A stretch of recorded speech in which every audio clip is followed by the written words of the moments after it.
వనపర్తి జిల్లా కేంద్రానికి రాష్ట్ర ముఖ్యమంత్రి కేసీఆర్ రానున్న నేపథ్యంలో రాష్ట్ర వ్యవసాయ శాఖ మంత్రి సింగిరెడ్డి నిరంజన్ రెడ్డి పాలిటెక్నిక్ కళాశాల మైదానంలోని ఏర్పాట్లను పరిశీలించారు.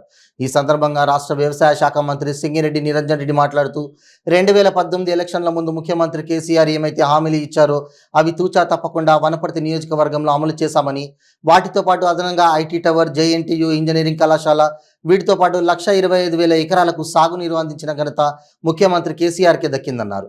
అదేవిధంగా రేపు జరగబోయే ఆశీర్వాదపు సభకు 60,000కు పైగా ప్రజలు రానున్నారని తెలిపారు.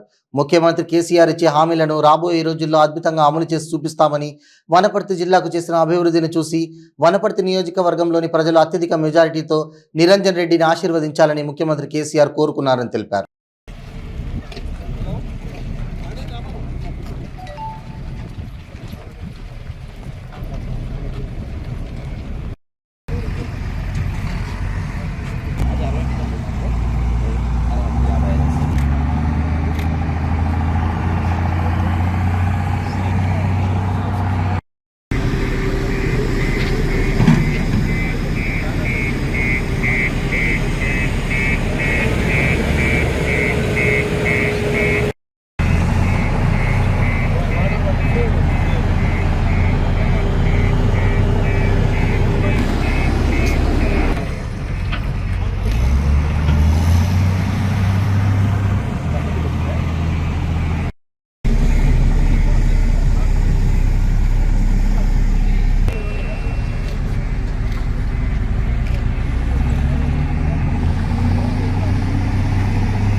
మధ్యాహ్నం సుమారు 2 గంటల ప్రాంతంలో గౌరవ ముఖ్యమంత్రి గారు హెలికాప్టర్ ద్వారా వనపర్తి ఎన్నికల సభకు చేస్తున్నారు. ఇక్కడ పాలిటెక్నిక్ కళాశాల మైదానంలో ఇక్కడ భారీ సభను ఏర్పాటు చేయడం జరిగింది. రాష్ట్ర పార్టీ తరఫున ఏర్పాటు చేయడం జరిగింది. వనపర్తి నియోజకవర్గం నలుమూలల నుంచి, ప్రతి గ్రామం, ప్రతి తండా, ప్రతి మున్సిపాలిటీ, ప్రతి వార్డు నుంచి మొత్తం భారీ ఎత్తున ప్రజలు స్వచ్ఛందంగా తరలి రానున్నారు.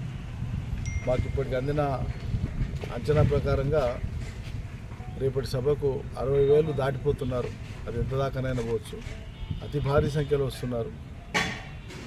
గత ఎన్నికల సమయంలో ముఖ్యమంత్రి గారు ఇక్కడే ఇదే గ్రౌండ్లో వాగ్దానం చేసినటువంటి ప్రతి పని తూచా తప్పకుండా చేయించడం జరిగింది. వారు రోడ్ల విస్తరణకు మాట ఇచ్చినారు, నేను పూర్తి చేయించిన. వారు మెడికల్ కళాశాలకు మాట ఇచ్చినారు, అనుమతి ఇచ్చినారు, నేను కళాశాల కట్టిపించి కళాశాల ప్రారంభం కూడా చేయించినాం. ప్రభుత్వ ఇంజనీరింగ్ కళాశాలకు మాట ఇచ్చినారు, దాన్ని ఏర్పాటు చేయించినాం. నర్సింగ్ కళాశాలకు మాట ఇచ్చినారు, దాన్ని ఏర్పాటు చేసినాం. మాట ఇవ్వనటువంటి, దాని ప్రస్తావన కూడా లేనటువంటి అగ్రికల్చర్ కాలేజ్ కానీ, ఐటీ టవర్ కానీ, వాటిని కూడా సాధించుకున్నాం. అదేవిధంగా పోయిన టర్మ్కు ఇప్పటికీ సాగునీళ్ళు అంతకుముందు నేను ప్రయత్నం చేసి తెచ్చినాయి, పోయిన టర్మ్ నుంచి ఇప్పటిదాకా చేసినవి కలిపి 1,25,000 ఎకరాలకు సాగునీళ్ళని అందిస్తున్నాం. వనపర్తి నియోజకవర్గానికే అనేక చెక్ డ్యాముల నిర్మాణం చేసినాం. సస్యశ్యామలంగా పంటలు పండుతున్నాయి. అద్భుతమైనటువంటి రీతిలో వనపర్తి వరి ఇవాళ రాష్ట్ర వ్యాప్తంగా ఫేమస్ అయింది, బ్రాండ్ అయింది. అదేవిధంగా వనపర్తి ప్రాంతపు వేరుశెనగ అంతర్జాతీయ మార్కెట్కి పోతున్నది.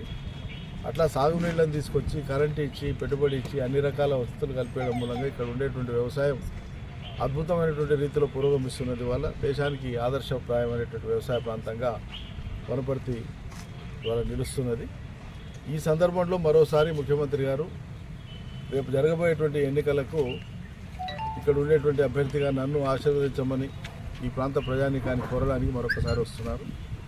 వారి రాకను పురస్కరించుకొని చాలా భారీ ఎత్తున ప్రజలు వారికి స్వాగతం పలకడానికి సన్నద్ధమవుతున్నారు.